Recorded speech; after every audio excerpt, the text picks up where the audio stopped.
Hey, what's up guys? Michael from Karate Breakdown. I'm here to bring back practical karate. Today is a pretty obvious one. I think it's kind of been done over and over again, but I kind of want to put my take onto it, kind of compile everything I'm seeing online. So the knife hand block, the shuto uke.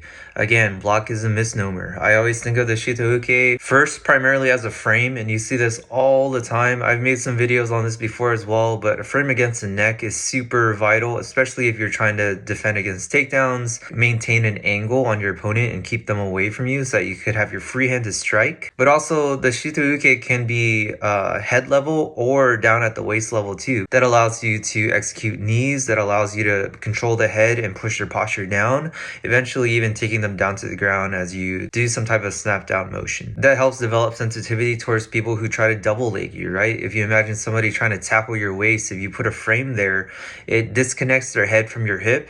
That way they can't wrap around you and they can't lift up your center of gravity if they're not tied to you. Another thing too, that first hand, the one that shoots out first before you throw that knife hand block, it can do a lot of different things. It can parry, it can distract your opponent, either like an eye gouge or an eye flick.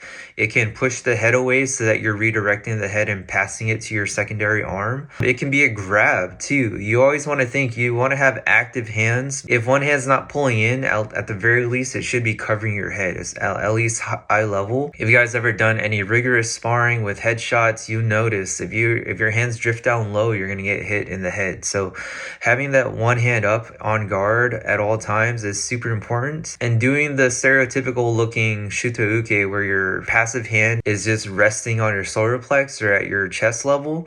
If it's not doing anything like grabbing onto your opponent, that's an opportunity for your opponent to strike you and hit you, right? So keep that in mind. Another common example of the shuto uke is actually hyperextension of the elbow. If you think about you're going on the outside of your opponents and you're going to drag them to the ground. And then if you have the same arm, but you're going to go on the inside of the opponent, that's kind of like a bicep slice or bicep type of drag as well. And one key detail that a lot of people miss with that pulling hand is pointing your hand up towards the ceiling. The reason for that, it turns your opponent's torso up. It messes with their posture. It makes it a lot easier for you to take them down.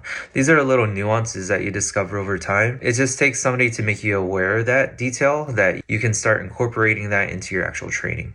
Similarly, consecutive shuto ukes down the line, it can be a way to pass on your opponent's limbs to your other hands so that you're driving into them. And then the most obvious consecutive shuto uke application in my head is like a step behind takedown. So the first shuto uke redirects them, the second one blasts through them. And you'll see some clips of this as well. Hopefully that covers a few things for you guys to kind of wrap your head around all the different possibilities of this.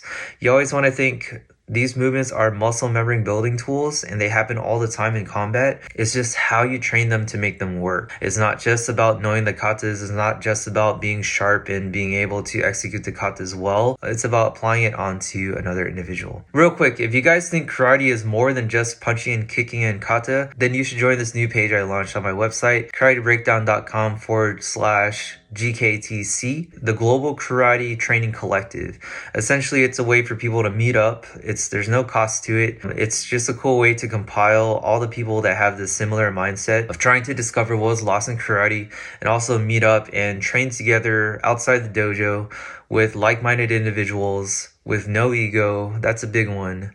And no fear of getting injured. That's a big one too. I'll tell you guys, if you ever decide to meet up with somebody, a stranger, and I just did this over the past week or two, be a good hang. It's like working in a corporate office, right? Just be easy to work with.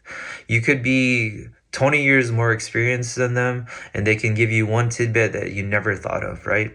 Black belts should be able to learn from white belts and vice versa. It's never about who's older. It's never about who has more degrees. It's never about who has more experience. It's your individual experience that can add to any conversation. So be a good hang, be open to discussion, learn some things, contribute some things, but don't walk in thinking that you're going to teach a lesson or anything like that. And just be a good person. That's really all it is. Again, hopefully this made sense to you. I'll catch you on the next one. Train hard, fight easy.